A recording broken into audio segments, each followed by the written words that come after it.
Hello, everybody. Thank you so much for being here on I feel like I say this every time, like this beautiful Sunday morning. Is it beautiful? Is it Sunday? Is it even morning? Who even knows at this point? Um, but it's the end of 2020. I know that I've been thinking for about a month about all of the things that I read this year, things that I loved, things that I hated, graphic novels, comic books. And so I definitely wanted to do this Yeah. show. Today is, for anyone who didn't know, today's the anniversary of our space mom, General Leia Carrie Fisher, passing away. And I know that was kind of important to both of us. And we've been talking about how much Space Mom meant to us. I know Yep. for me, just taking care of your mental health and being easy on yourself while also being aggressively um, no fucks given to the Yep. rest of the world. So that's been on my brain today. Do you have anything that you want to say Oh my in God. memoriam of Space Mom? Am I gonna be able to say it without crying? Because I'm already tearing up. I just because I know she's watching us. She's always She is. watching us. She's always Thank taking you. care of us. Um, just thank you for teaching us that we could be strong and compassionate, but not quiet and compassionate as most females are deemed. Thank you Yeah. for letting me be loud and obnoxious and just reminding me that, and reminding all of us, I guess, that it's okay to be not okay, and to always have good days, bad days, and all of those in between. So, Space Mom, we love you. We really We love do. you. Um, Ugh. and seriously, just thinking about, Carrie Fisher inspiring a generation of women, several generations of women, even in that obnoxious, like slave Exactly. outfit, but even just the way that I don't know. I could She's amazing. Like I don't want to say that there's perfect people out there because she was definitely far from perfect, but to me she was perfect. She could do no wrong. She embraced her faults and said it was okay to make mistakes, and that's what it was. I mean, we grew up with her. I always saw her, for me, I always saw her as, I always said I had two moms. I had my mom, and then I had Princess Leia / Carrie Fisher, because that's just how I grew up. Mhm. So So this, I don't know if like it'd be weird to like dedicate a show to her, but I we're dedicating thinking, this show to her. yeah, This is for Carrie. yeah. And this is we're going to manifest right now. We're manifesting that Marvel will give us another Princess Leia series because it's well deserved. Just saying. Yes, 100%. Um, so let's go ahead and talk about 2020. There were so many good series. There were a couple like bad There's a series. couple bad I know. ones. Yeah, there were a couple, like, I know that we were talking about, like, do we even want to mention the bad series? Do we even want to mention like the bad ones that we read? And at first I was like, I don't know if I want to talk about them, but you know what? Let's go ahead and let's sweep 2020 under the rug with some of the bad series that we read. Some bad Um, series. I'll let you go ahead and go first with what were some of the bad series that you read? One of them, all of them? So there's two that really come to mind. I'm not gonna say my third because I already got my ass chewed out for it. But Department of Truth was just a little depressing. But I'm gonna pick it up. Also, good morning, Kelly. Hello, it's good to see you. So I really rambled on this on Thursday, but Dracula motherfucker might be the most disappointing book for me. And maybe Yeah. it's because I hyped it up. It's not a bad premise by any means. It's Dracula's brides coming back for revenge, and that itself should sell the story. But for me, as an OGN, it was only like 72 pages, and I needed it to be like 150 to 200 pages. Yeah. There was no character development from our brides, no reasoning from our brides, and I wanted to see more of that because this is like the pinnacle gothic girl gang story, and it like really just scratched the surface. So to me, that is like the worst book of 2020, but mostly because it was disappointing, because there's a lot of really great foundation pieces there. It just missed the mark entirely. And then the other really bad series that I can think of, and this is a hard one for me to say, it's got to be the series finale of Heathens from Volt Comics. Volt Comics, as we all know, is that's my brand. I am sponsored, but not sponsored by Volt Comics. And it's a book that launched Volt's career. It was one of the launching titles with Volt.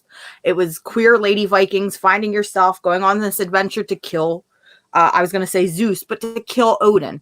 Mm-hmm. You know, it's a great premise. But this is a book that only spanned about 15 or so issues, and it took them 4 years to put out. And by the end of it, it felt so weak, and it felt like Natasha Altareschi didn't even want to write this book anymore. She went from constantly posting about Heathens to, up until the series finale, even like on the final day when the book came out, there was silence from her. Mm-hmm. And it's like, so what happened? Did something go on behind the scenes? Did you just kind of fall out of love with the story? Did you only intend for it to be so many issues, but because it was such a success, Volt kind of encouraged you and prodded you to do more?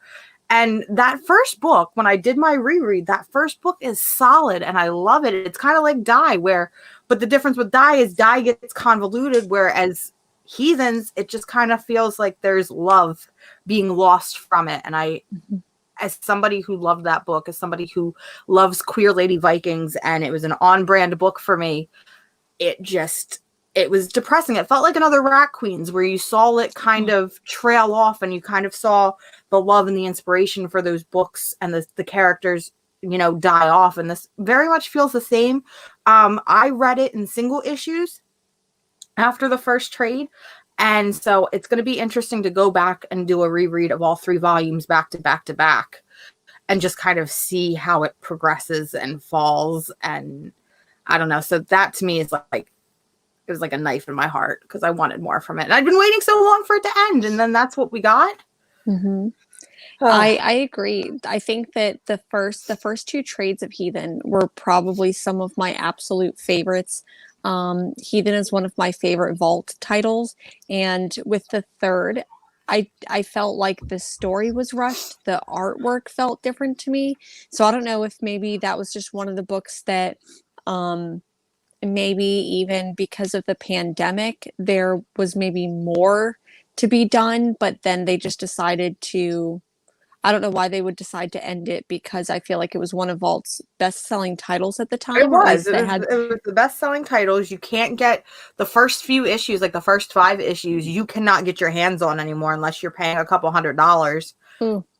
You had those gorgeous covers by Jen Bartel, and I'm lucky that I have a couple of them, but like I said, I don't feel like the pandemic, yeah, we can use that as an excuse for a lot of books, but this is a book that started 4 years ago and dragged 15 issues over 4 years. When we break down the math, that's what, like 4 issues a year that was coming out, or 5 issues a year that was coming out.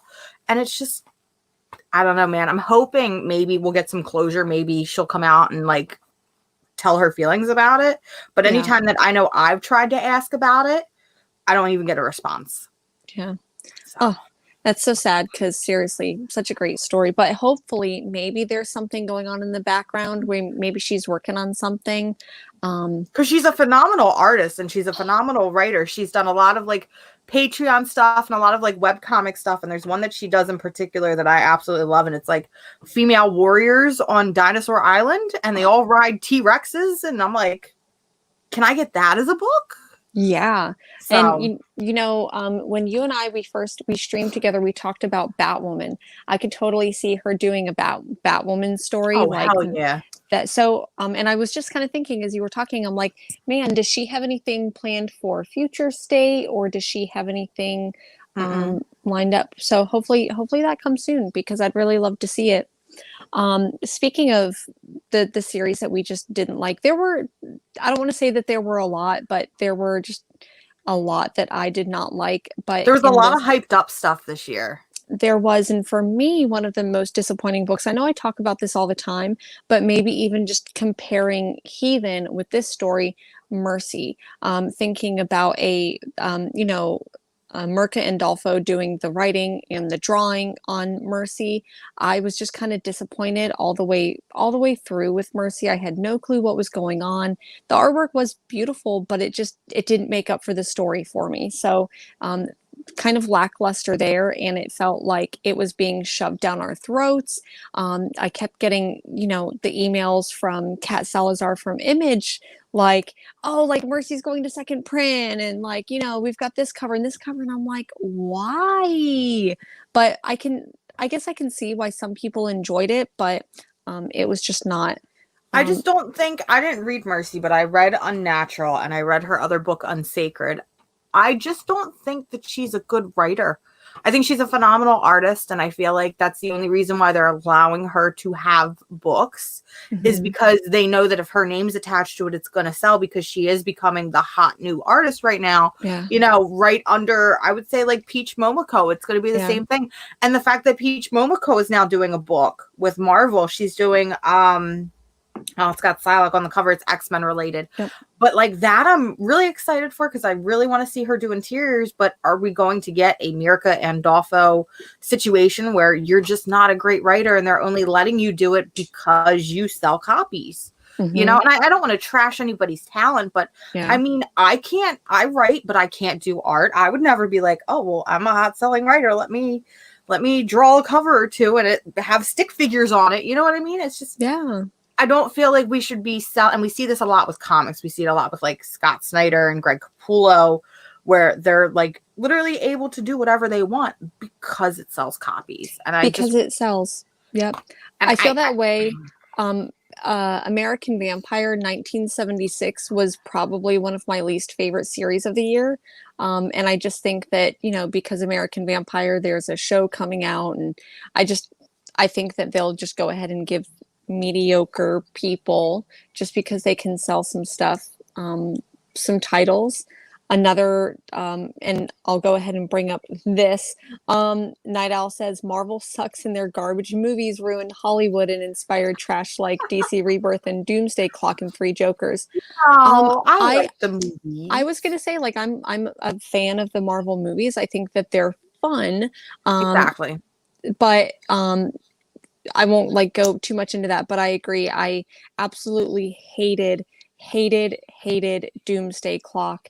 Absolutely hated Three Jokers. Like, those were some of my least favorite series of this year. And those are two other books where it's like, it took you 4 years to put this book out or to finish this book. And then was it even worth it? Like, I feel like in the beginning, everybody was on Doomsday Clock, but at the end, nobody talked about it. It was just under the rug. Same with Three Jokers. Everybody, that first issue came out, everybody lost their damn mind because they finally got their Three Jokers book, and then nobody talked about it. And I'm like, huh. It was another case of like, I think that maybe what tends to happen, maybe with me, is that, and a lot of people in general, is that we see a title get like 10 different covers and we're like, oh, it's getting 10 different covers or going to second print, it must be a good book. That's what happened with Three Jokers, where it was like there's going to be 10 covers each issue coming out. They were expensive. Who has the money for that? I mean, I have dumb bitch money, but I don't have that much dumb bitch money. So you heard it here first. Dumb bitch money. Dumb bitch money. So I just think that I don't know, DC has been disappointing me with some of their comics lately. Maybe I'm too optimistic. I'm really excited about Future State. I'm so hesitant.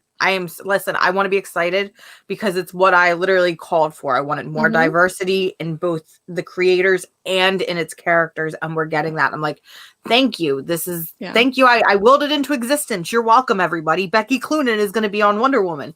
But I'm so worried it's going to be another Convergence, because I felt the same exact way for Convergence, because I thought finally the New 52 was going to shatter and we were basically going to get like a Rebirth style thing. And then it didn't happen, and it ended up becoming dollar bin fodder. And aside from some of the first appearances, not to speculate because I don't believe in speculation, and I am not, listen, do not go and buy up all the copies from your shop.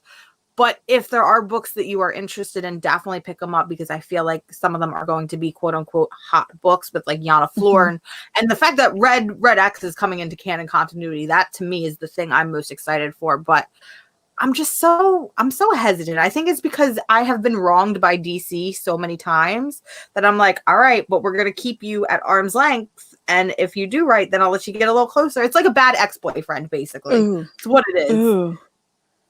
DC Comics is my worst ex. That hurt a little bit. But it was true. Am I telling lies? Yeah, you're right. You're like, I remember that there were some happy memories, but you know, I've been hurt. Is it worth it? Have they changed? Maybe they've changed. It's a toxic relationship, man. Yeah. It's terrible. So I still am hesitantly excited, I guess, for Future State. For all the reasons that you just mentioned, for the diverse creators. We're getting some like up and coming creators. It's not just the same Scott Snyder, Greg Capullo type stuff. We're getting Matthew Rosenberg writing a DC book, and Matthew Rosenberg is one of my favorite writers, and he was exclusive with Marvel for the longest time. And when I talked to him and was like, hey, would you ever write DC Comics characters? Because I'd love to see you write XYZ just because of the style. And he's like, well, I already wrote my one favorite character, so I'm basically done. He's like, I don't care about DC, but now he's writing Grifter. And I'm like, all right, hear me out. Please write more, please. And I agree, Kelly. Yeah, my expectations are non-existent. I feel like this right here, this comment is exactly how I went into Wonder Woman 84. I watched that on Christmas. I watched that on Friday, and I didn't hate it. Did I love it? Was it like one of my top movies of the year? No, but compared to stuff like Suicide Squad, like I enjoyed it. Wonder Woman 84. I don't know, man. I'm not going to go in depth in it because I'm writing a whole video essay for my channel. Wink, wink, cough, cough. I'm not going to go into it. But the difference between movies like Suicide Squad and like I compared it more so to Batman vs Superman, is with Batman vs Superman, I can go into it and make fun of it because Batman's killing 8 million people. I can make fun of the Martha scene. I can make fun of the ridiculous bathtub scene. I can't really make fun of Wonder Woman 84 because it's just stupid and painful. And Kelly is back at it again with the clear comments. The best part of that movie was not only Chris Pine, but his fanny pack specifically. Yep. I feel a little bit personally attacked because I use a fanny pack. Like I have like a little satchel. So I rock a fanny pack. You're cool like Chris Pine then. It's all right. Thank you. I do that like dress sequence every morning. One of my probably least favorite tropes in like either comic book movies, like comic books in general, I feel like XMen did this a lot, is especially whenever ladies get involved. Like, oh, it's like, you know, a team of ladies. It's always, let's go to the mall. Like that is definitely like an 80s and 90s trope. So the fact that so much of this happens at a mall, but it still ends up being relatively cute, and I feel like it knew when it was making fun of itself, and not being too serious, because a lot of the DC movies I think get ruined by the seriousness. 100%. But I'm here to say that I enjoyed it, but I went in with such low expectations that it met. Then I had the reverse effect because I went in with high expectations and was completely flattened out. So now I just got to learn how to break even. Yeah, find that like good medium. So let's go ahead and talk about some of our favorite books from 2020.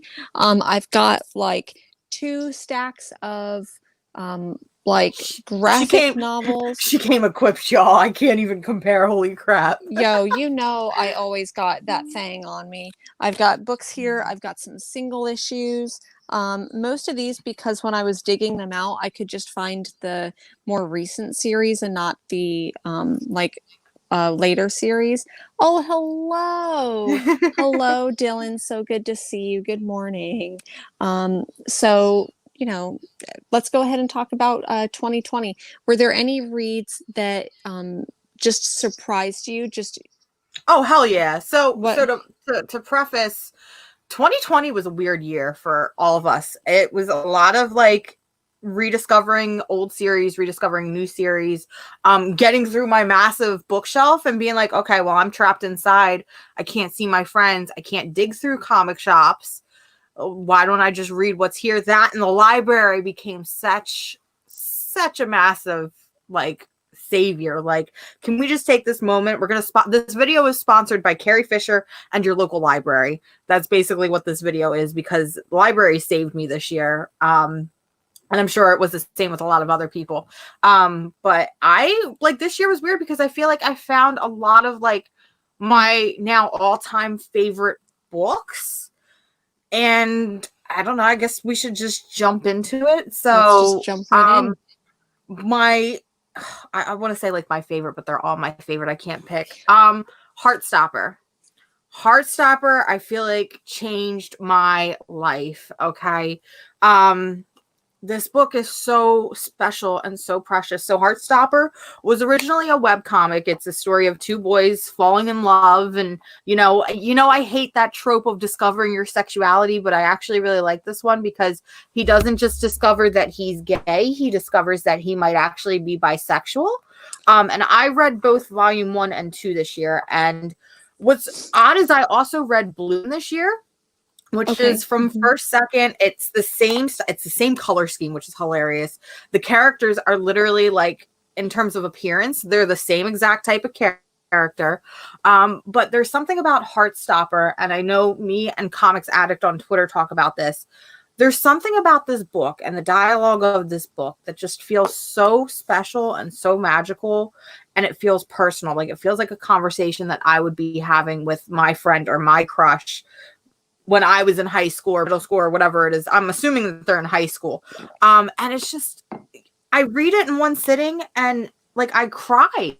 Like I honestly cried all the way through this book. And I know I'm a big crybaby. We've established this, but it's like happy tears. It's like, I want a relationship as like special and wholesome as Heartstopper. So if you want some really great romance, queer romance, definitely pick up Heartstopper. Volume 3 is coming out soon, and I think Volume 4 has already been announced.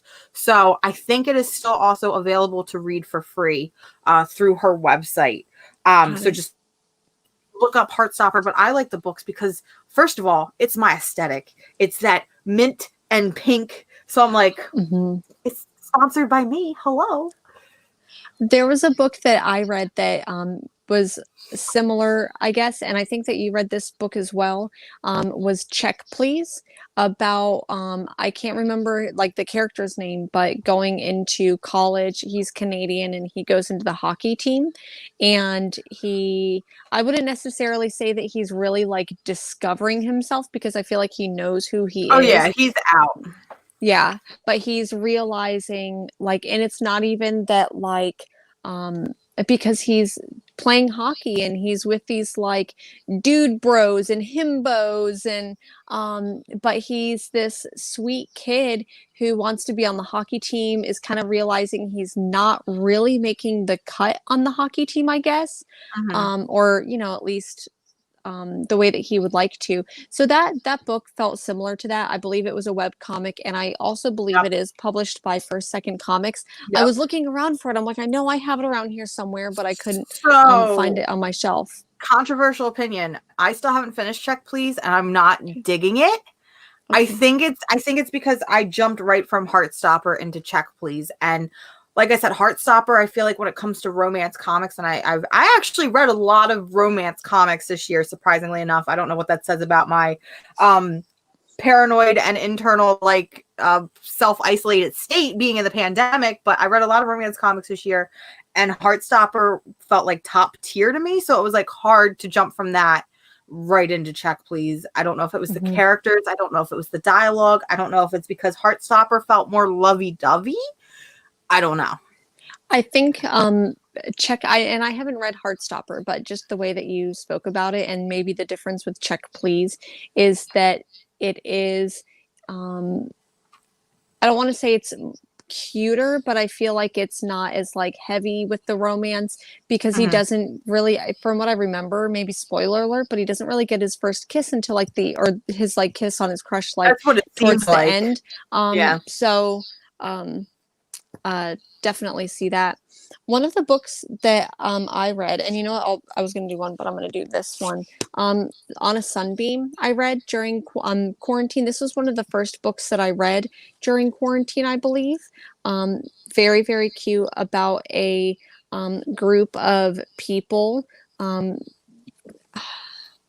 I don't really want to give like too much about it because it's definitely a slow burn. It's a pretty like Mhm. thick book, It is. but the It's a big artwork boy. is it's pretty easy to get through. Once again, I love the artwork style on this. Let's see here. Trying First to Second pick. is just such like an underrated publisher, They and really they are. they publish book after book after book, and I'm like, I don't think I've read anything other than maybe Check Please, which I didn't hate. I just couldn't jump into it the way I have with some of their other books, but like their publishing is just insane, and I love the original graphic novel format. I love the fact that their books are like smaller. They're not graphic novel size. They're a little bit like not pocket size, but they look cute on a shelf. Their They do. presentation's really, really nice, and just they've got such a great cast of creators over there. I love First Mhm. Second, man. I was introduced to First Second whenever Battling Boy by Paul Pope came out. Okay. So that was maybe in 2013, 2014. And I feel like that was one of the only books that I knew that First Second had done. And then I feel like over these last 3 or 4 years, they've been publishing a lot. Another book that I read this year that was really enjoyable was And I also PTSD. read that. That was a good one. Yep, definitely. I'm sure you can probably tell from the title. Goes into the like emotional aftermath of war and mental illness. Making sure you're taking your meds in a healthy way. Yeah. Um, so this was another really good book, also by First Second, Mm-hmm. and just kind of you said that they're like pocket sized. They definitely do have that shelf appeal. I feel like they have the same kind of shelf appeal. Maybe this is completely different, but like the Junji Ito books that I have, like I just Oh feel like yeah. you can tell, like I can like walk into a bookstore, not that I do that very often, but like I can walk into a bookstore, I can see someone's shelf and I'm like, okay, there's the Junji Ito books, and I feel the same kind of way with these, is that They're you can pick definitely out. books that you buy for the aesthetic, for sure. Yep. Um any other books that you have? I have like a whole stack. I could just Oh, like I have a whole stack. yeah. So again, it was 2020 was a lot of reading through things that had been on my shelf, and one trend that what are we analytics here? But one trend that I noticed with 2020 is I allowed myself to read a lot more manga. And not only just reading manga, I was watching more anime too. I guess I was finally accepting that I'm just going to go full blown nerd and just cover the entire spectrum at this point. But one book in particular that I read, and it's a chunkster, and it's been sitting on my shelf, Battle Royale, the Ultimate Edition. I always loved the concept of Battle Royale, and I picked this up at a discount store years ago for like $10-15, which is crazy because these now go for like $100 because they're out of print, which makes me sad because I finished this and was like, I'm gonna go buy the rest, and then I was like, I don't have $500 to spend on the rest. So I did do some illegal pirating because I had to, but it's not You my just fault that you borrowed haven't from been. the internet. I borrowed That's from the all. internet. If you listen, Tokyo Pop, I think they lost the license if I'm being honest with you. But if you publish more Battle Royale, I would have bought it all.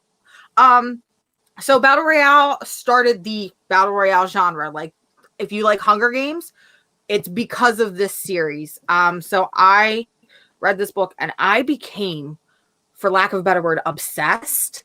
I tend to like, when I get into stuff, I tend to like zero in on it and like do all the meticulous research, go into everything, find every little nook and cranny. I also did that with Death Note this year. So I was 2 for 2 in terms of anime and manga. But Battle Royale, it's a rough read. I don't think that this book is for everybody. This book gets very violent, very quick, both in terms of sexual assault and general violence. but I don't think it does so gratuitously. And I connected with the characters just so fast. And I'm a dumbass, and I watched the movie before I finished the book. And I'm not going to spoil anything, but I was very depressed. But let me see if I can find it, because my favorite thing about Battle Royale is that it introduced me to my new husband, and I can gladly say this.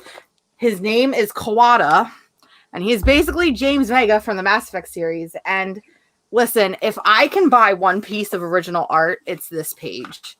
I would like to own this page. I don't think it's possible. I've looked all over the internet for the original pages of Battle Royale. Can't find them anywhere.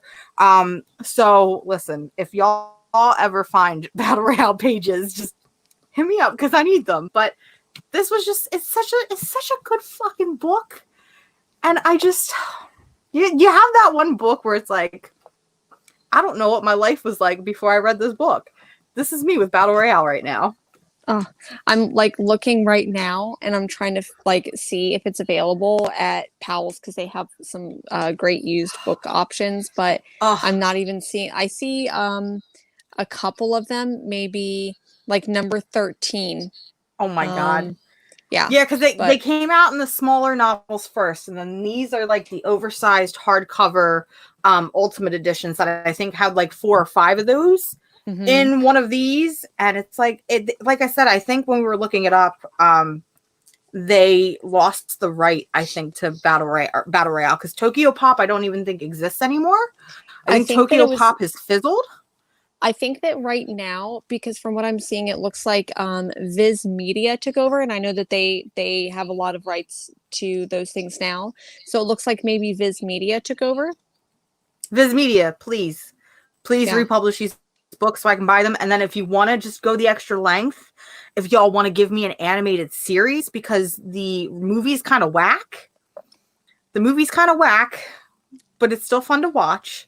But if you want to give me a more in-depth anime, I will gladly take it. I will sell a piece of my soul for that. So thank you. You heard it here first. Right now, so it looks like they do have like a new edition, and I'm going to try to buy this. I'll do that later, though. There's a very important question for you, Jen. Yeah. What? No, it's in the comments.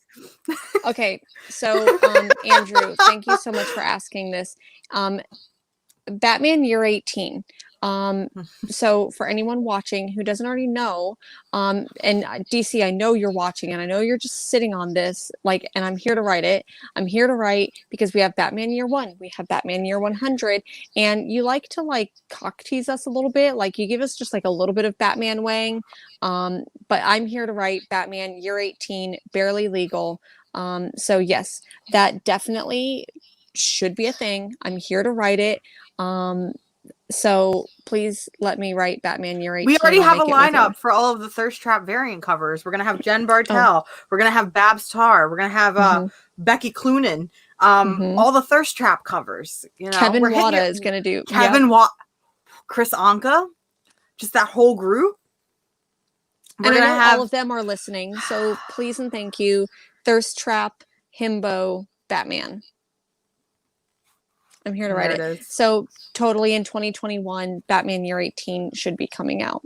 I'm definitely, I've never read Battle Royale. I'm going to try my hardest to buy it and see if I can pick it up later this week, because I feel like I've been reading a lot of anime. I think that that's on my like brain to read this year, is to read anime, read more manga.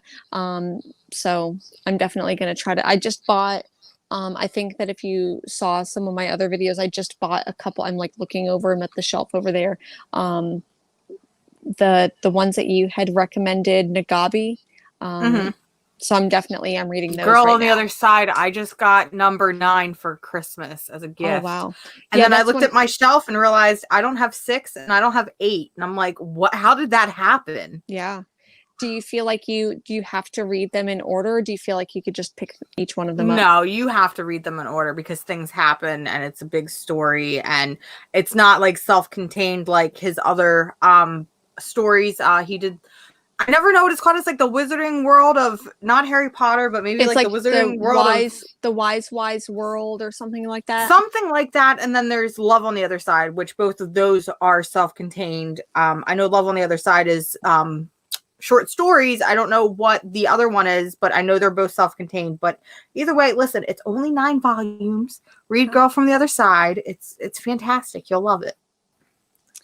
One book, sorry, I know that like, so we're talking anime and like, we're just going all over the place. We're just kind of going. I ended up, I feel like just because I buy so many comics, I feel like I ended up buying a lot of Eisner Award winners this year. Like, and I feel like I was like screaming about a lot of them, like before they were like Eisner Award winners. But one of my favorites from this year was Hot Comb, while we're on the topic of like more indie stuff, but Hot Comb, and this goes into it's more of like a personal story, and it's more of like a coming of age story of a young Black woman, and like for Hot Comb, because thinking about hair and hair care in their community and just all of these stories surrounding it. So this was a phenomenal story, and I'm so glad I ended up picking this one up because it was heartbreaking but kind of cute at the same time. So who publishes that one? This one is D+Q, drawn in Quarterly. Yeah. Okay. D+Q. Sorry, y'all. And just to and like I said, it's done by Ebony Flowers. So if you see like here, like simple like cartoon style, but it was really good. I highly enjoyed Hot Comb. Definitely worth it. That's exciting. It looks like it. So I'm just putting it right on top of like this, and I feel like it looks really nice next to the. Ooh. For a second. Let's see. I have a sticky note here that I have to read because I don't have the actual stuff, so I have to read off of my little sticky note as a reminder of stuff I read this year. Because you got a lot of stuff from the library. Because like, libraries are important. A lot of stuff from the library, and I actually did a lot of digital. Well, not a lot of digital reading, but one of the things that I felt like stayed constant with me was Lore Olympus. So Lore Olympus is a webcomic on Webtoons that you can get right on your phone, and it's free to read. Lore Olympus is a retelling of Hades and Persephone. It's a romance webcomic, but the art style is absolutely gorgeous, and this is something that I was reading before the pandemic hit. So she puts out new episodes or new issues, I guess, every Saturday. And when everything else shut down, that was the one thing that I still had of like a routine, is like I would pop it up on my phone and I would read some Lore Olympus. So I'm really thankful that still stayed constant. It's a really great slow burn. If you love that type of stuff, just read it. And Kelly agrees. I also read, this might seem a little weird. I read a lot of smutty manga. Like a lot. And I feel like I had friends that were giving me recommendations. And I don't know, it was just a weird phase during the pandemic where I was like, I just want to read weird stuff and kind of smutty stuff. So I read a couple of really great things. I read some stuff that hasn't been translated to the US yet. So it was a lot of like fan translations, but it was still good, wholesome, quality content, I guess, in some eyes. So yeah, it's really weird to think that I spent a lot of my time this year reading smutty manga, but here we are. I think that that's one thing that the quarantine did, because when everything shut down in March, and then it was like, okay, we're putting a pause on publishing a lot of things. And I do think that hurt a lot of comic book stores, because they operate on like paper thin margins sometimes when it comes to comic books. But I think that what that did do is it helped me, one, get through like my stack of stuff, my perpetual ever-growing stack of stuff to read. And that's why I have some pretty lofty 2021 goals, and we'll get to that later. But I feel like it did make me branch out and be like, oh, 100%. Like, the normal stuff that I'm reading, I don't have. Let me kind of try this other stuff that I've never read before. So the weird stuff, like I feel like I ended up reading a lot of like funkier stuff than I would normally. Yeah. And it's like stuff that I'm like, oh, I'm kind of embarrassed about, but then I'm like, screw it. It's just fun stuff. I had a good time. If it made me happy, then that's what matters, you know? Mm-hmm. Yeah, for sure. Sorry, let me see. One of the weird ones that I ended up buying, and I don't think that I ever would have picked this up, but it was really, really cute, and it was Lowriders in Space. Ooh, It's that does done, look cute. I like that. it really is, and it's about, oh, what's her name? Maria, is it Maria? Sorry, Lupe Impala, and she's this mechanic, and she's the best in Mhm. town, and she has the octopus with her. And what's really cool about it is that it was actually written by a teacher, and I think that the artwork style is a really cool blend of like flash tattoo art Ooh. style, but like weird and wacky and like in space. But it's written by a teacher. Her name is Kathy Camper, and I actually found out that she's local here in Portland. Mhm. But in pretty much every single book, she teaches you like either a phrase or a word in Spanish. So I realized as I was reading it, like I was picking up on little things in the background. So where was it? And I feel like I asked this with every like small indie book you do, but who published it? This one is, oh, it's not even, duh, duh, duh, duh, duh. I should probably, Chronicle Books from San Francisco. Mm. So yeah, you can just see the textures in it. And it's done by Raul the Third, is the artist. So I That's thought this exciting. was really fun. I finished this volume, and I immediately put number 2 and number 3 in my cart. So I obviously haven't read them. I don't know if it ends at volume 3, Mhm. but I really hope that there's more because this was a fun, quick, easy read. And I feel like kids would like this. Mhm. I feel like I read a lot of like books aimed towards kids. There's nothing wrong with that. You're branching No. out. And it was totally like this weird blend of I'm gonna read smut and I'm gonna read stuff for kids. That's like kind of cute. So that was definitely the blend. Um, One of the books that I did read, and this book, like I had seen the issues on like comic shop shelves, Mhm. never picked it up, and it totally surprised me. I'm gonna go like totally like off subject here or different subject, but Redlands. You never I read Redlands? I finally read it this year, and I swear this was so good. And I feel like this needed different type of branding. This Yep. book needed something.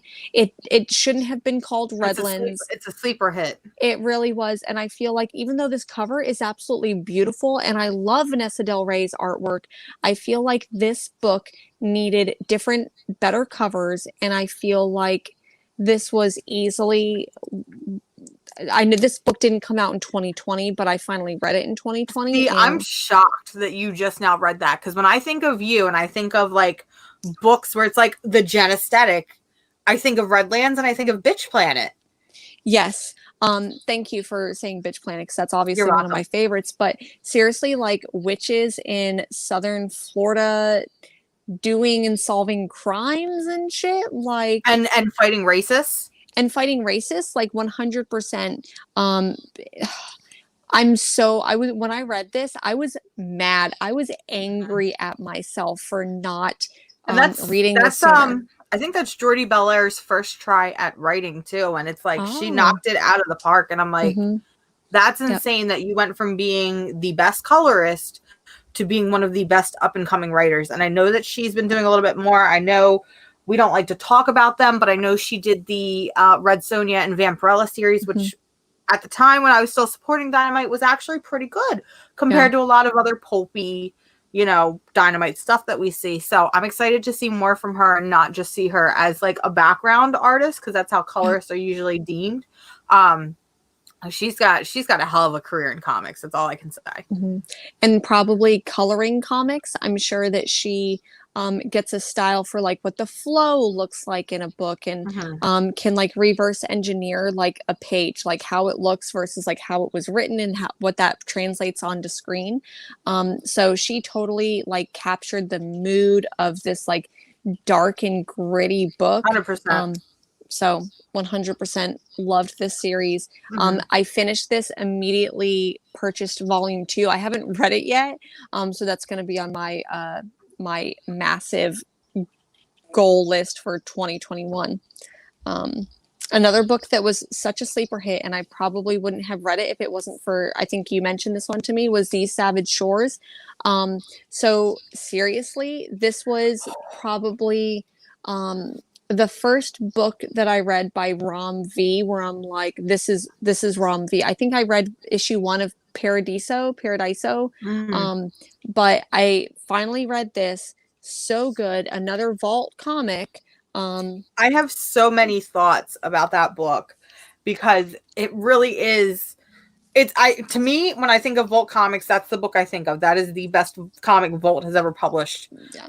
But I honestly want to say that These Savage Shores might be one of the best books within the past 10 years. And so many people sleep on it. It is such good pinnacle Victorian horror.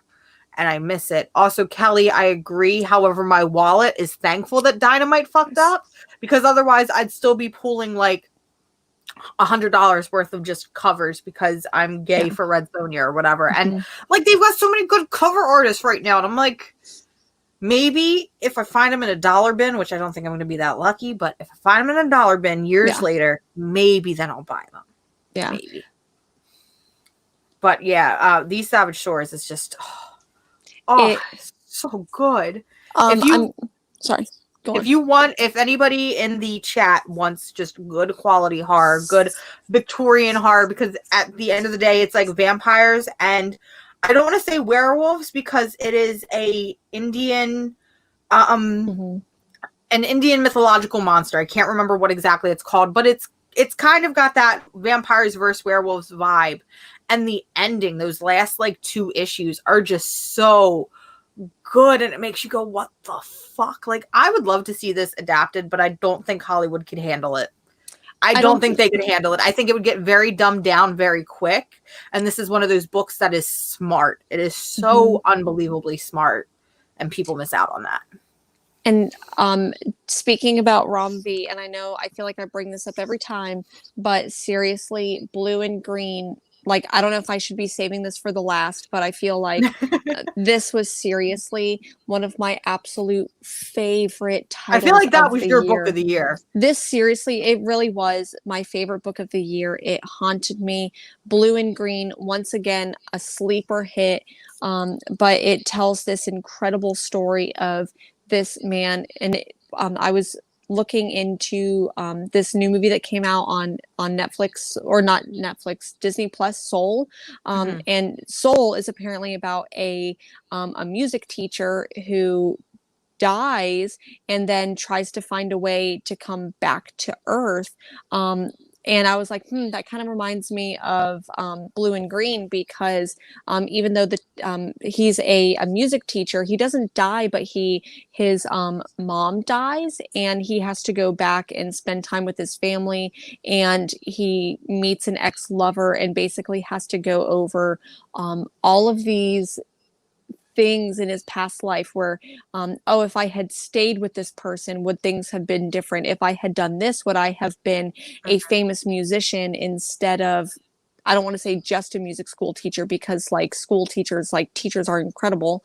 But it's like such deep psychological horror, and the artwork in this is it's beautiful. And I feel like I'm dumbing it down when I say this, but like, this book haunted me. I had to take breaks as I was reading it, but I was so consumed by it while reading it. If you couldn't already tell, seriously, this is one of my favorite books of the year, Blue and Green by Rom V. And so I'm literally here for anything that Rom V has to write, and he's doing great. And like, even his work, because he's currently on Catwoman right now, even his work on something as what could be simple as Catwoman, he's making it this complex story and this complex character, and he's carrying that over after Future State, which I'm really excited for. And I know he's got some other Future State titles planned, but like, I want to see him, because I feel like he's another creator that's on the rise, and I can see him getting in with DC. Like, he's doing a lot of work with DC Comics right now. I would kill. I'm gonna listen. We're manifesting because apparently, whenever I say stuff in terms of DC Comics, it becomes true. I want to see Rom V on Batman. Yes, I want to see him on 100%. Batman.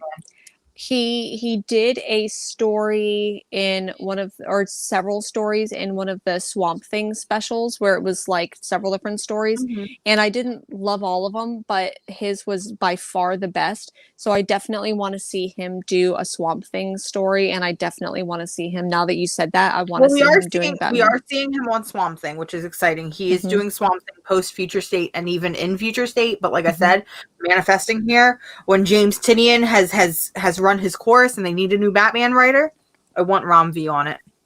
100%. I've still got like a whole stack of books, I but have 3 yes. left in terms of books, and then Okay. I guess we'll go into like our like books that actually came out in 2020, like Mhm. new series and stuff. Yeah. So the first one, another one that's been like sitting there and staring at me, is Crowded Volume 1, from Christopher Sabella.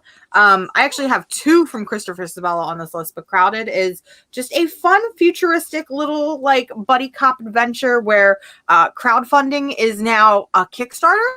Or I'm sorry, that was the same sentence. I'm sorry. Assassinations are now crowdfunded.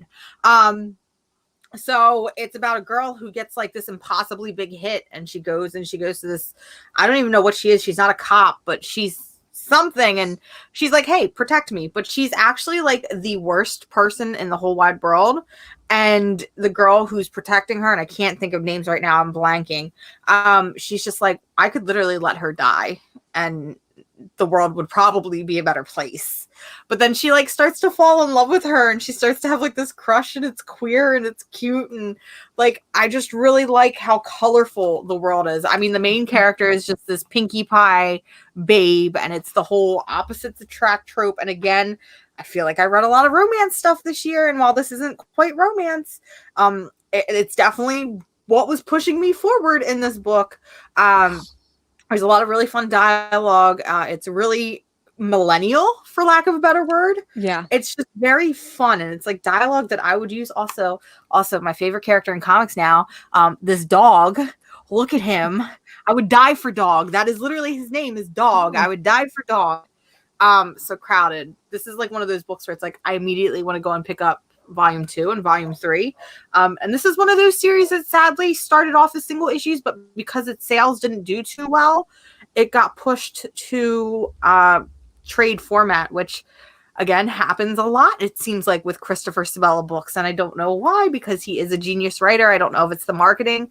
I don't know if he's not pushing his books enough, but something happens with his books where they just go to publishing. And since we're on the topic, Christopher Sabella, I guess I'll just go right into this. So Heartthrob Volume 3 finally came out this year, and this book is one of my favorite books of all time. I haven't read 3 yet, but I wanted to talk about it because 1 and 2, again, my favorite books of all time, and they were books that had single issues, and then Volume 3 got pushed to a trade format only, and I literally was waiting for this all year, and it got pushed back and pushed back and pushed back. So Heartthrob is a romance crime thriller. Oh God, here we go again with our romance tropes. Whatever. That's just what I like, okay? So it's a crime thriller about a girl who has a really bad heart. And so the beginning of the series starts off with her getting a heart. And she ends up starting to manifest the guy whose heart it was. His name is Mercer, and she knows it's in her mind, but she starts to have a relationship with somebody in her mind to the point where it's kind of pushing schizophrenic tendencies. And so this guy that she's manifested in her mind teaches her how to rob banks. And so they go to rob the banks, and they go to rob the insurance companies specifically that wronged her in her operation, because now she's stuck with all these medical bills and everything like that. And it's just a really weird personal book for me. I don't know why. I don't know what that says about me. But I love books that deal with mental illness and books that don't really glorify it, because she knows that what she's doing is wrong, but you don't really see until the end of that. Okay. So you don't really see until the end of book 2 that she has accepted and kind of realizes that she is ill and needs help and needs treatment. And so that's where 2 leaves off and where 3 begins. So I'm really excited to see where this goes. I'm excited to see the end of this series. And it's been a long time coming. And I feel like this is one of those books that literally nobody ever talks about. And I want everybody to read it because it really is such a surprising series. Also, thank you. I pride myself on my humor because that's all I have. You have everything. You have the looks, you've got the brains, and you've got the humor. Not all of us can get that. Maybe. I did end up picking up Heartthrob. I haven't gotten through volume 1 yet. I really enjoyed it, but I feel like I'm waiting for like that moment where it goes from like 0 to 100. I don't know if that happens in it, but it does like it right around like the middle to the end is where it like okay. shoots off, because this is actually a book that I picked up the first issue for when it came out, and it didn't grab me, and I was like, okay. And then I bought this book on discount, and I flew through it, and I immediately ordered the second one, and then I immediately added the third one to my pre-orders. Not to mention it's got a Fleetwood Mac vibe to it, and I love Fleetwood Mac. Okay. And one of the variant covers, so each volume represents a different album, I think, and they go through different songs and how Callie relates to different songs in her life. Like at the very end when she breaks up with Mercer, it's the chain that's playing, and it's like she's going on to the chain. Not to mention there was a variant cover for issue 1 where it's literally the 2 of them doing the Rumors album, and it's one of my favorite comic book covers of all time. So it's just a special little book. I have volume 2 in my cart. I'm waiting to like pull the trigger on it until I finish issue 1, but of course. I know that I'm gonna really like it, so that's gonna be part of my 2021. My cat is now sitting on some of my books. Way to go, Luna. Yeah, way to go, Luna. So he really enjoyed these as well. He enjoyed these books. He would highly recommend. But the books that I have here, and I feel like I've talked about them a lot, Once in Future and Bitter Root. I've got those 2 volume 1s right here, and I've also got Bitter Root was good. It's so, and volume 2, like the second arc, just wrapped up this year, and that came out a month or 2 ago. That's one of the books that I read like month by month. So like I've obviously been knowing what's going on. Up. Oh, 100%. And I feel like there's going to be a lot of books that like I'm just going to read issue by issue, but Bitter Root usually ends up at the top of my stack because I know that I'm going to love it. One of the books that I ended up it took me a while to read this one, and I finally got a hold of it, is Victor Laval's Destroyer. I talked about this one a little bit in my horror wrap up from the best horror from the last 10 years. This one's definitely part of that. I read this right maybe a couple months after quarantine started, when a lot of like the social justice movements were happening. It's basically about a young kid who gets killed by a cop, and his mother, who's a scientist, who's like the last of the Frankenstein line, brings him back to life. So I feel like this book really did it for me, and even reading it in a weird time period that we're in. Yep. But it was still really good. I really love like anything horror, anything like social justice related, because I'm a social justice warrior 100%. So this one was really, really good. I feel like this one isn't talked about enough. I want to read that. That one sounds really, really great. I guess the last like book that I have before, once you wrap up and go to single issues, I finally pulled the trigger and I finally read Old Guard. So I have a very complicated relationship with Greg Rucka. I love Batwoman with every fiber of my being. Batwoman Elegy is in my top probably 5 favorite books. I love his Hikatea. I also recently read Wonder Woman Eyes of the Gorgon finally, which was a very, very good book, and you should read it because it's got a lot of really great female empowerment moments, and it's just Greg Rucka goodness. But in terms of everything else that he's done, Black Magic, Lazarus, there's another book that he did that's creator owned, but I can't get into them. Stumptown, I know he Stumptown, like did. they're just Yeah. they're very like, he writes very dense, and as we've established, I tend to go for more character driven books and more very just like loose dialogue and fun. I don't want a ton of exposition. Let me just get into the goodness. But Old Guard, I picked this up because the movie was coming out and because I am super duper gay for Charlize Theron. So I was like, all right, we're gonna read this book. I could not put this book down, which is crazy because this is a book that feels like it should have a very dense expository, theme going on here. It's about a group of people that have lived for thousands and thousands of years. They can't die. And they find each other. And that seems like a very boring premise, but it's actually very interesting. Greg Rucka has created a cast of characters here. We've got, Andy. We've got Andy. We've got Nick. We've got Niles. Andromaca, yeah. And Andrew, I don't know. We're just going to call her Andy. But like Andy, this book was so great. And it was the first time that I really got to see like character moments from Greg Rucka. We have the scene with Nick and Joe. Nick and Joe, when they beat this shit out of people and they're like, listen, I love this man more than every fiber of your dumbass being head. Screw you. Let's kick the shit out of this group. And the fact that they did that in the movie, line for line, scene by scene, I was like, that's the one thing I wanted out of that movie was that scene. And I was like, cut that scene, I'm out. And they did it. I literally jumped from my chair. I was like, tears running down my face. And that moment, like, because these two like badass queer characters could have easily just beat the shit out of them. Exactly. But the fact that like, the one dude was like, oh, who is he? Your boyfriend? And he's like, boyfriend?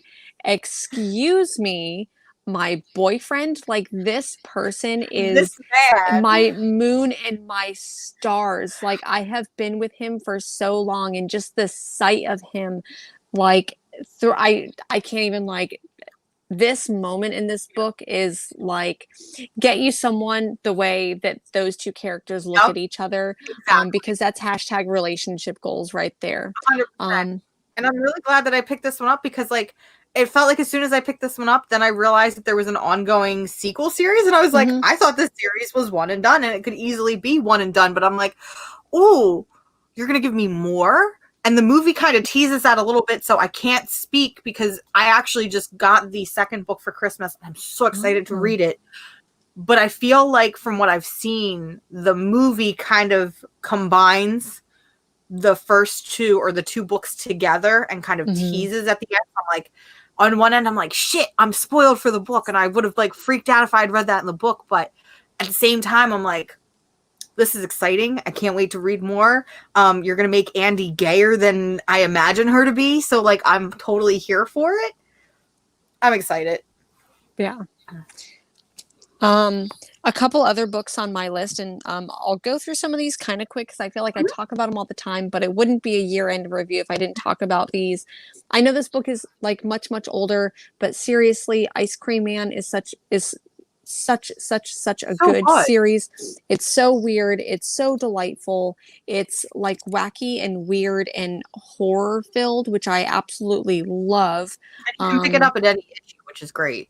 Yes, exactly. So this is just volume 1, but seriously, it's like what, like 7 volumes now? Maybe? I don't know. It's crazy.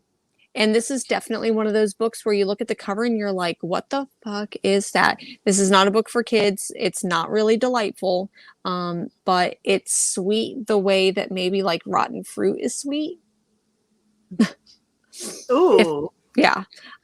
So really weird. If you want like a weird horror-filled nightmare journey, Ice Cream Man is it. Get your hands on the Dr. Seuss issue. That's all you need to solidify that this is a great book. This will be my speculator moment where I'm like, pick up those covers because they're hot. If you can get them for cover price still.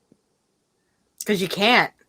The only way I was able to get it, because I missed out on the issues because I was going to get them even though I'm not reading the series by issue. I was able to get it for the local comic shop day, where it's the green eggs and ham variant. And I was like, all right, I'm not missing out on this because I just want to read it in general. Also, hi, John. Hi, John. Right before I started, I did have a bagel, and I was thinking about you and your daughters. So hello, John. Thank you for the breakfast inspiration. Another one of the books that I ended up picking up, Hey Amateur. I I know want to that read this so bad. it's seriously, it's so adorable. It's adorable and heartwarming. Like seriously, nine panels. Like What each is that one? different. It says vampires. What is it? Yep, how to recognize various types of vampires and protect yourself from them. Like, Ooh. so that's one of them. And then another one of how to lucid dream, how to be a successful hobby herpetologist, which I guess is frogs and things. I never noticed it has on the other, so it has the 9-panel page, and then on the other side it has like the creative bio, it looks like. Yep. I like that. That's exactly it. How to survive in the woods with a knife and a rabbit. And one of my favorites, and this one is written by Michael Conrad and illustrated by Caitlin Yarsky, who does Bliss and Coyotes. But How to Make a Talisman is so good. It's tells the story of basically like what you need to have a talisman and like the power that you give it, but it also is really telling the story about how the author's mom is dying and how they use this talisman to like put their energy into the talisman. And this one brought me to tears. So, but then in a couple pages after that heartbreaking story, you have How to Make a Burrito. So I've got a question, because I just thought of this, and I don't know why I didn't think about this before, because you always talk about pals and how you get amazing books from there. Do they ship to someone like me? Yeah, 100%. Okay, I'm just going to sit here and I'm going to add books to my cart. Okay, bye. Yep. Bye. That's seriously what I do. Like all day, I'll go ahead and be like, I wonder if they have this book used. And I know that they're probably going to do like a big after holiday sale where it's probably going to be like 20% off. I have right now, I'm not ashamed to admit this.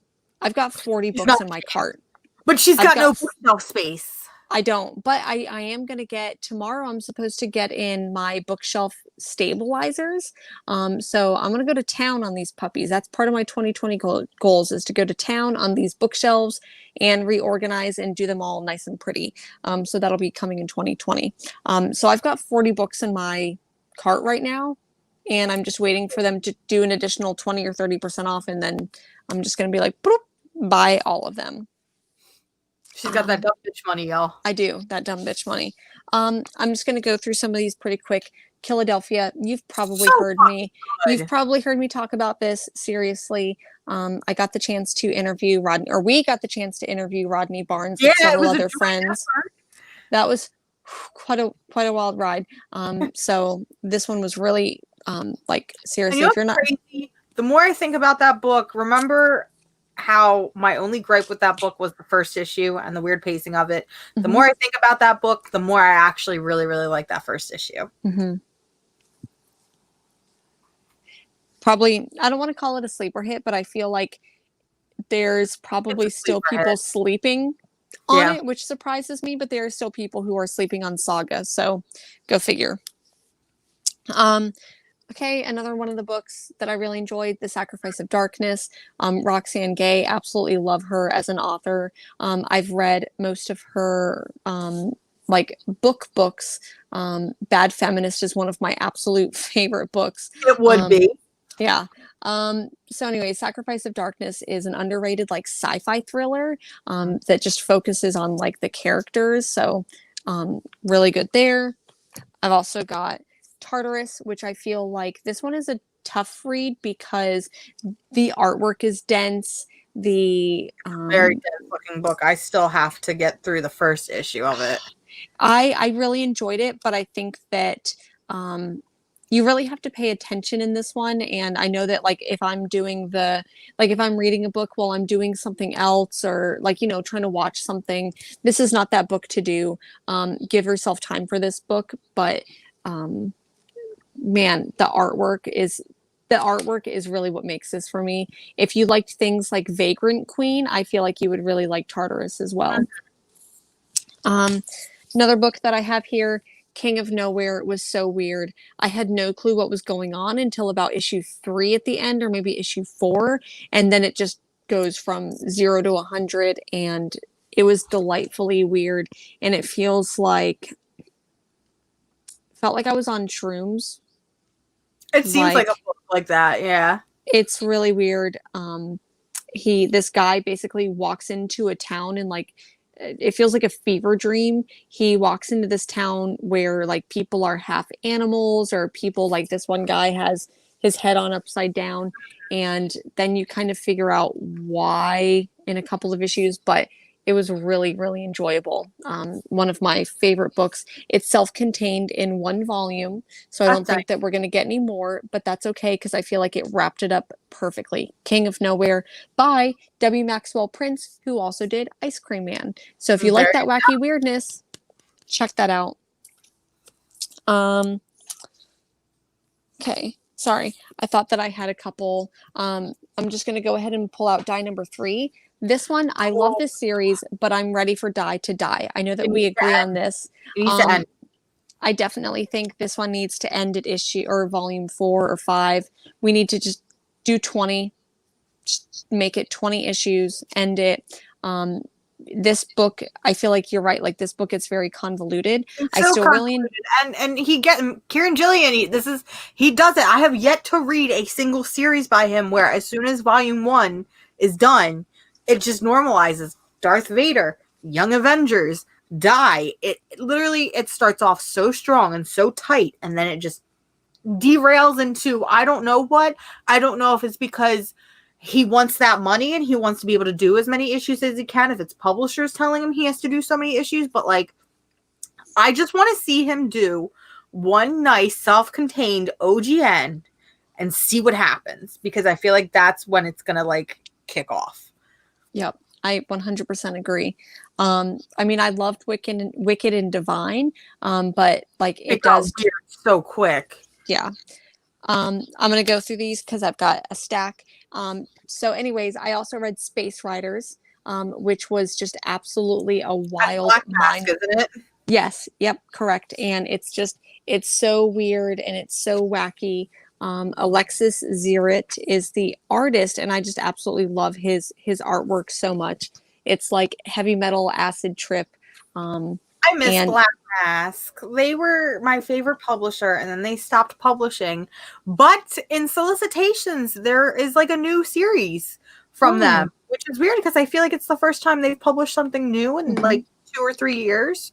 But I just need them to do We Can Never Go Home Volume 2. Like, I've been waiting. Listen, every time I read the back of that book and it tells me We Can Never Go Home Volume 2 coming in 2017, I die a little bit inside. And I'm like, listen, it has been 3 years. And you say you're going to do it. Please do it. Last book, I think, for my graphic novels is going to be Wonder Woman Dead Earth. You guys know I've talked about this a lot. This is not the Wonder Woman 84 you're seeing. This is like post-apocalyptic, almost in the same like Wonder Woman 84 had she not saved the day. Yeah. But I think that I love Daniel Warren Johnson's artwork a lot. So this was definitely one of my favorite books of 2020.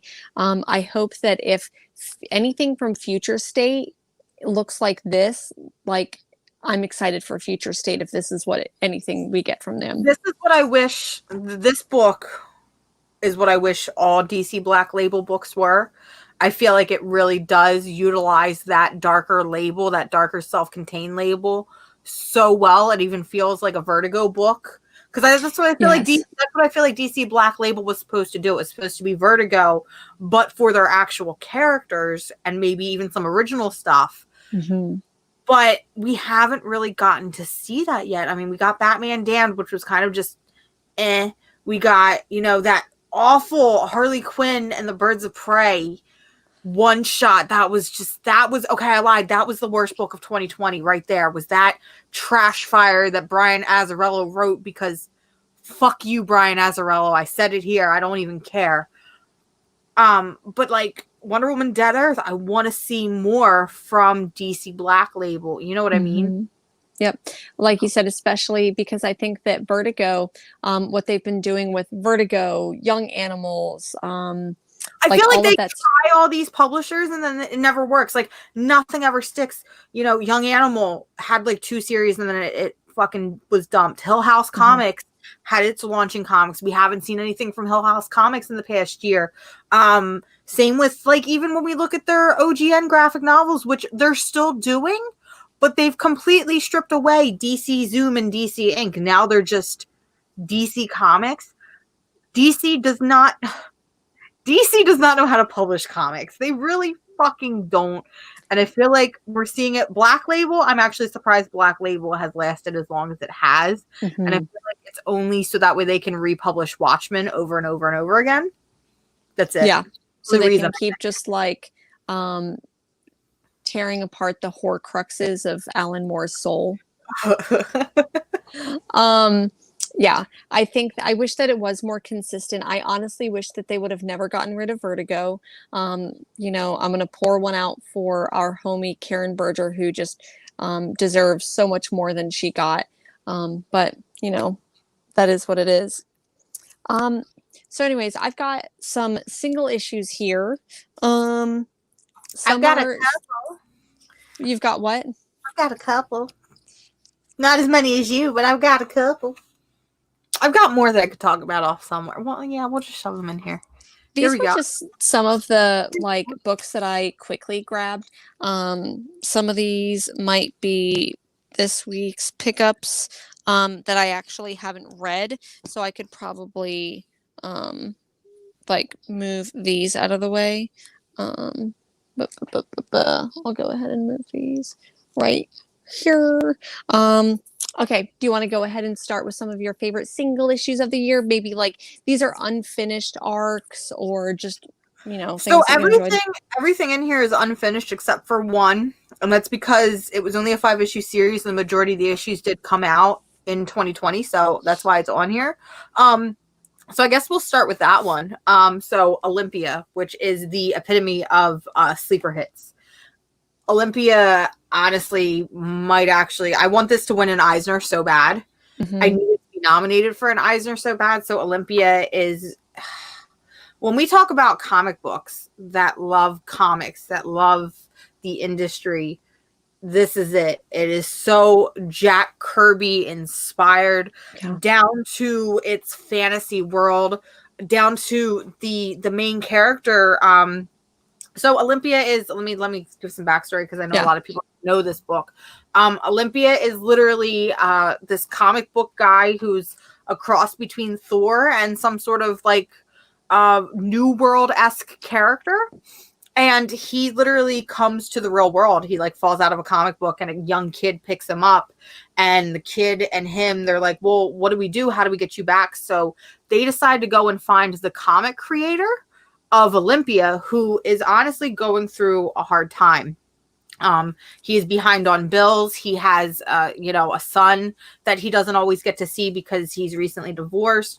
He's just learned that his comic that he's poured his heart and soul into is canceled, which is just so heartbreaking. And then to tip things off, his mentor, who is literally, without saying it's Jack Kirby, it is Jack Kirby, his mentor ends up dying on him. So it's him going through all of this and then realizing that my creation not only means so much to somebody other than myself, but just being able, I guess, to see your creation standing in front of you. And it's almost like this parent-child relationship.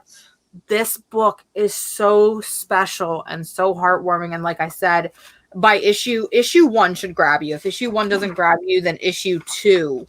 Actually, I lied. Issue 2 will definitely grab you with the way that it goes. But I love it because you get like all of these. It's kind of like crossover where you get all these like little moments in the comic book shop. You see like Redneck, like it's all different like Image Comics titles. And I love books like this. And like crossover is another really great one that I'm loving right now. I don't necessarily want to put it. Oh, look at this. A Jack Kirby quote. Interesting. And crossover, I know I put it on my list on my drunken list, which the replay is on Comic Chop News if you want to see that. Link down here in the description. Crossover, I feel like because it's only 2 issues, I can't say too much yet, especially because issue 3 is supposed to be the turning point. So I feel like issue 3 is really going to solidify whether or not that is like a comic of the year. You know what I mean? Olympia, it's like I said, it's only 5 issues, so it's 1 trade. Please read this book. If you love comics, if you love comic book history, read Olympia because it is way more than just what it seems. Yeah, that's my pitch for that book, I guess. 100% sleeper hit. 100%. I feel like nobody talked about it. I think the reason why is because issues 1 and 2 came out before the kind of like quarantine shutdown. And then I think that just getting things off the shelves was tough enough. And then of course there was a lot of distribution problems with Diamond and then Diamond. So there's just a lot of stuff going on, but I believe the trade is $9.99, correct? That I don't know. Okay. I don't think it is, because I feel like if it was, I would have double dipped and just gotten both, because you know how I am with those trades. So I think it's a $15.99 trade, which again makes sense because it's self-contained, and they tend to do that more so with their self-contained instead of like the first trade of a series, like ongoing. Sorry, I've got so much stuff here. Some of the stuff I'm going to pull out. One of the big series that I really enjoyed this year, I'm going to go ahead and talk about Marvel for a little bit. I really enjoyed We never do. I really enjoyed the Ten of Swords series. I know that it was overwhelming for a lot of people because it was like some weeks were 2 issues a week, some of them were 3. And so I think that may be the Marvel style maybe going forward. But I really enjoyed what it did with specifically, I think that it gave this story to Apocalypse that we've never seen before. And it's a couple of different things. Like, it's an Apocalypse love story, but then it's also this story of all of these different mutants, and we're talking about Krakoa and Arakoa. So I believe that I'll be doing a show this upcoming Thursday, maybe with John's Comics with Kids, maybe Dan. I don't know. We might be doing something where we're going to go a run through. So I'm going to have to read this one again, but this was one of my favorite events of this year, was Ten of Swords. Also, I really, really love Jonathan Hickman as a writer. I know not a lot of people do, and some of his work is, hit or miss, but Ten of Swords is really fun, and I really love Jonathan Hickman, especially East of West. I absolutely love. So I've got this here. I know this is one of your favorite titles, right? The Autumnal. Yeah. Okay. It's such a good. It's a good series. Listen, man, because Konami does not want to make Silent Hill games anymore, I feel like this is filling the void in my heart for Silent Hill content. Yeah. It's just creepy and weird and bizarre, and I'm so lucky I get to read the issues early from Volt Comics, but at the same time, I'm also like, shit, I have to wait. You know what I mean? Like, I go to the store and I'm like, oh, a new Autumn Note. I'm like, shit, I already read that issue. Yep. And it's just, it is so good and so creepy. And the artwork is actually some of my favorite. I really, really like the art style of this book and just how different it feels compared to what we see with a lot of books. I feel like it's always weird for me to say what is going to be a sleeper hit and what I think is going to be a sleeper hit, because I follow a lot of people from, say, like Volt Comics, a lot of the creators, Volt Comics themselves. So I like see the posts of like their books in Autumnal a lot. But then when I look at, like, I guess the larger comic book community, they're not really talking about it. So it's like, sometimes it's hard for me where it's like, oh yeah, I know about this series. And I feel like everybody knows about this series because everybody on my timeline's talking about it, when in actuality, nobody knows about it. Like, do you ever feel like that where like your circle knows about it, but then when you look at it, you're like, oh wait, no, they don't actually. So we have to scream it from the mountaintops. I feel like that's definitely one of my passions in like talking about comic books, is definitely screaming from the mountaintops. Screaming from the mountaintops, that's definitely my style. But making the thing that I love about indie comics is they may seem like they're not accessible to people, that they may be harder to get into. But here's the thing about indie comic books is that you can pick that number one off the shelf, and like That's it. 99% of the time, you don't have to read several decades of stories. You don't have to like have seen a movie or get all of these things. Luna You is can, just getting cozy over he there. really is. He knows. He loves to just go to town, um, you know, uh, cleaning himself. But when it comes to indies, it's like you what you see is what you get most of the time. And it's Yeah, like you don't, like I said, you don't have to know a whole bunch of stuff. You can just jump right in and enjoy the story. So exactly. um one of the other stories that I know, you probably have that here, and I'm just going to go ahead and pull it out because I know we both really enjoyed this series, Stargazer. Um, yep. Mad Cave Studios. Listen, if we want to talk about, hold on, I'm gonna rant. We're gonna rant. Multiversity. We need to have a conversation because you're here like, oh, Boom Studios is the publisher of the year when they still don't pay their creators proper wages. Yep. But you're gonna overlook Mad Cave Studios, who literally rose from the ashes, came out of nowhere, did this like soft reboot sort of thing, soft Mm-hmm. relaunch, and came out with books like Stargazer, books like Villainous, books like Dryfoot. Dryfoot. Terminal Punks was one of Terminal my favorite series Terminal from Punks Mad was one Cave. of Jen's favorites, and then there's a new story that's coming out, the deaf one, Pantomime. Mm-hmm. Pantomime. Like, these are crafty stories that we haven't seen before, and Stargazer in particular, listen, I want this, I'm manifesting again. I want this to be nominated for an Eisner at the very least. I don't know if it'll be, I would love to see it win Comic of the Year. Do I think it's going to happen? Unfortunately not, because I feel like not enough people know about a book like this to win it, but at least to nominate it. Mm-hmm. Because this book, Anthony Cleveland, the way that he works, Antonio Fuso, his art style, It's just even like, the colorist, Stefano Simeone, like, this book is everything. It is X-Files meets Stranger Things meets, yes. that's the best way to put it, is X-Files meets Stranger Things. And it can Mm-hmm. be a little slow to get into, but once you hit issue 3, you're done. Like, that's it. You're off to the moon and back. And the way that this series, because this is another one that I've been thankful to read early, but the way that this series concludes is just insanity, and I love it so much. So definitely pick up Stargazer. I know that the first 2 issues can be a little hard to find because they immediately went to second printing. Mm-hmm. But once the trade comes out, I need you to pick this up. And then I Yep. also need you to keep an eye on Anthony Cleveland's career, because as a horror writer, because I feel like that's what he tends to, I feel like that's where he kind of zeroes in. He's like another Rom V, where he just has these really out there ideas where it can be very risky to try and make them work, but he makes them work. So I'm really Yep. excited to see where his career goes as a comic book creator. And same with I can never pronounce his name properly, but the guy that writes Dryfoot, that's another one where I feel Jared like, Lujan. yes, Jared Lujan is another really awesome creator. He's a bud. I love him, but he's got a way and a knack for comics and a passion for comics that I'm excited to see what books he writes in the future. Yep.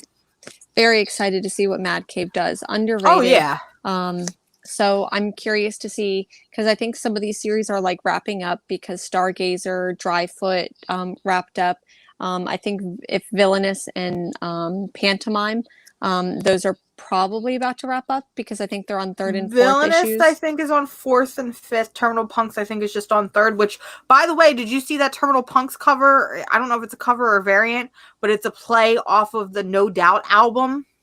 Um, The blue one, I can't think of what it's called. I haven't seen that cover yet, but that sounds But like exactly. it's literally an homage to the No Doubt cover. I can't think of which album it is, but it's the blue one with the lady on the front. I don't know. Um, It's is got that spider webs on Tragic it. Kingdom? Yes. So good. So real Yes. Rude 6 I So have it right good. here. Homesick Pilots. You know, it's funny. The way that So I good. describe this is that, like, once again, like that Stranger Things vibe, where it's like kids, but a little bit older than Stranger Things, orphans in the '90s era. I feel like there's been so much love for '80s nostalgia, and this book is giving me all of the '90s nostalgia. Yup. And I'm here for it. I'm also here for like this haunted house that gives us like time travel. So, or It's punk rock horror. I love it. yes, exactly. With a little bit of, I know I said Stranger Things earlier, but I'm going to say more of like a Paper Girls vibe because I feel Hmm. like it's going to go a pinch more into the sci-fi than horror. I'm not really sure yet, but this I one, agree. it's only And issue one. I think it's one of the prettiest books of 2020. Yes. It's the interiors are just absolutely gorgeous. That, and We Can Only Find Them When They're Dead. Mm-hmm. The best looking books of 2020 by far. 100%. I don't know how that got in there. Um, so I know that we both really liked this title right here. But I've got a couple other So vault good. titles, but I Walk with Monsters. Um, Insane. it was really good. I felt like um, it was still kind of subtle. It goes a little bit into trauma, but I feel like this is going to be one of the next like hot vault titles. I agree. And Dan compared it to Hard Candy. Hard Hard Candy. Candy meets Stranger Things, and when he said that, it was like, even in my inebriated state, I was like, holy fuck, you're right. That is Mm-hmm. the perfect pull tag for a book like that, and it's so weird and so bizarre, but at the same time has some really great and charming humor. Mm-hmm. Um, that I absolutely adored and can't Yes. wait to see more of. Since we're on the topic of Volt Comics, because I feel like Yeah. nobody picked this up and I'm mad. Bleed Them Dry from Volt Comics is Oh, literally cyborg ninja vampires. but And like aliens and but like when you say that, when you say cyborg ninja yeah. vampires, this sounds like a really bad movie on Shudder. It feels like something that shouldn't exist. But this book is fantastic, and I feel like in the later issues it's kind of fallen off the bandwagon a little bit. Like, I'm not as engrossed in the later issues as I was in the first like couple, but it's still such a good book. It's got really, really attractive characters, which I'm here for. Listen, I would like more attractive characters. It's got some really great twists and turns that you don't expect and that I also really, really enjoyed. And it's just breathtaking to see a book about cyborg ninja vampires where you could have easily thrown, I mean, obviously the main cast, they are Asians, but there's a black woman, a black queer woman as your other lead character, and you could have easily made that a white girl or a white dude or whatever, but you didn't. You made her black and you made her queer in this futuristic ninja vampire world, and it's so great, and the art style is fantastic. There's some really great where's the opening space scene. I Mm-hmm. absolutely, it's just gorgeous. And when this comes to trade, I need everybody to pick it up because Yep. it's a great book. I 100% agree. Howdy. I Howdy. 100% agree about that book. And when you think about the premise of like ninja vampires, it's like, did a 12-year-old come up with this idea? But it Exactly. works. It really works. I got the email from Volt Comics being like, hey, do you want to read our new book, Bleed Them Dry? And I'm like, I don't want to read about ninja vampires. It sounds so bad. And then I read it, and I remember it being one of those books when it came out, I could not shut the fuck up about it. And I Mm-hmm. was like, this book is amazing. This book is great. Please read this book. It's my favorite.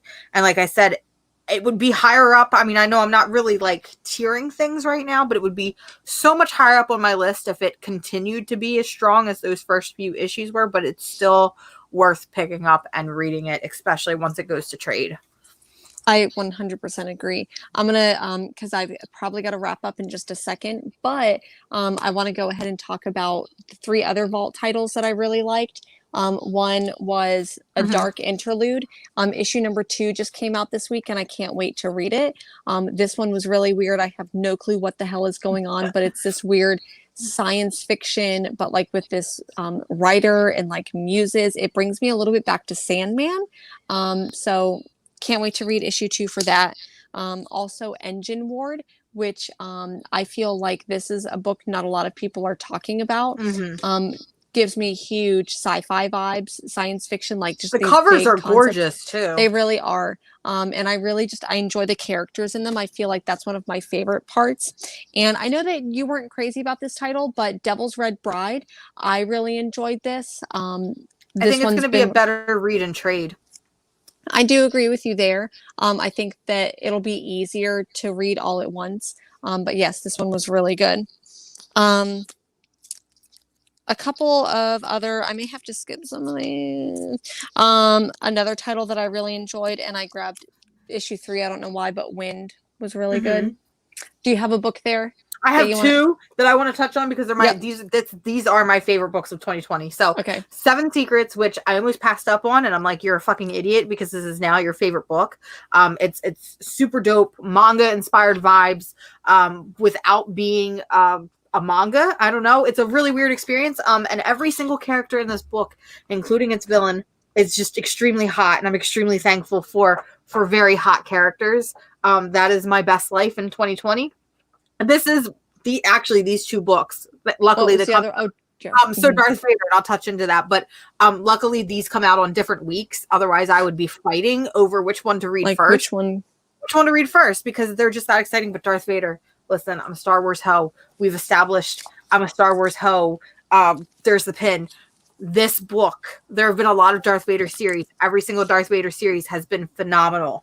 This one takes it home because the other ones have always been very, okay, this one is set between episodes 4 and 5. This one is set between 3 and 4, and we're only going to touch on that.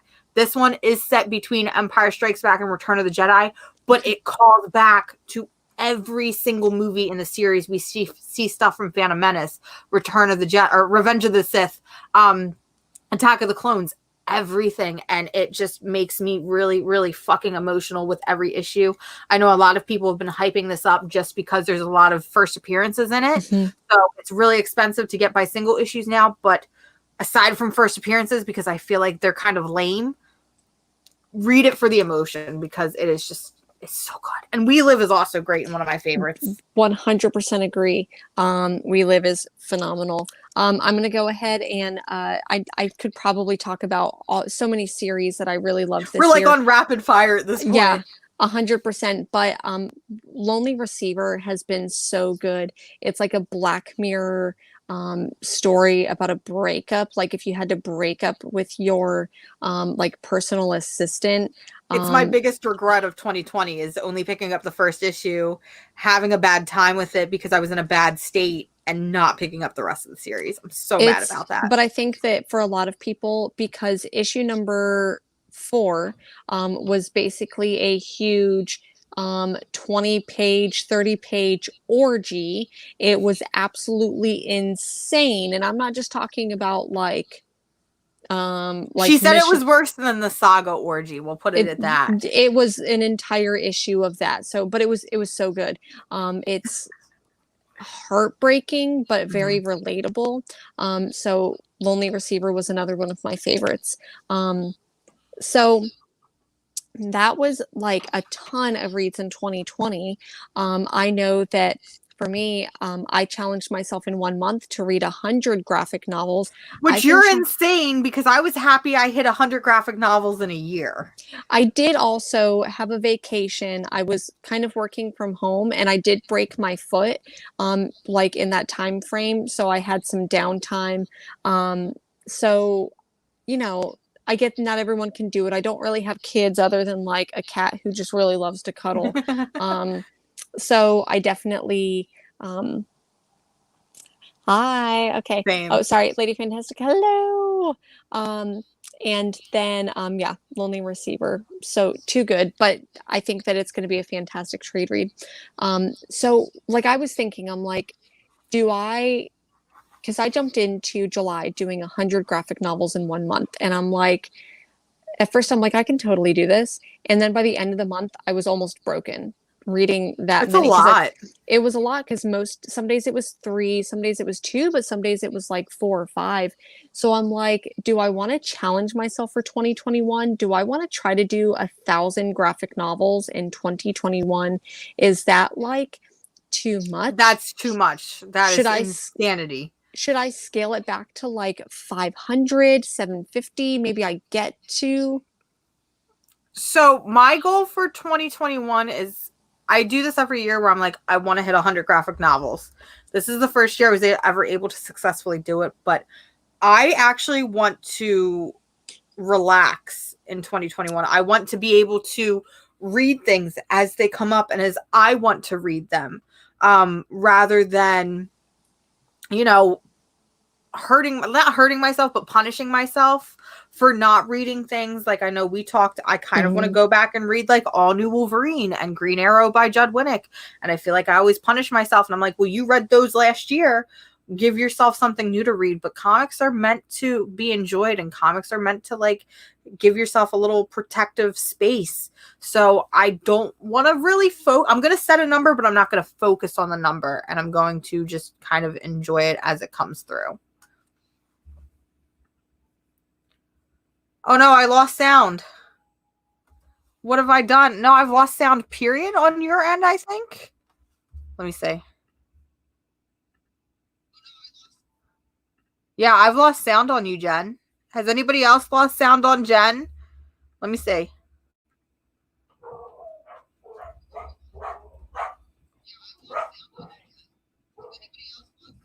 Yeah, Jen, we've lost sound on you, even in the mainstream. No, I'm not hearing anything.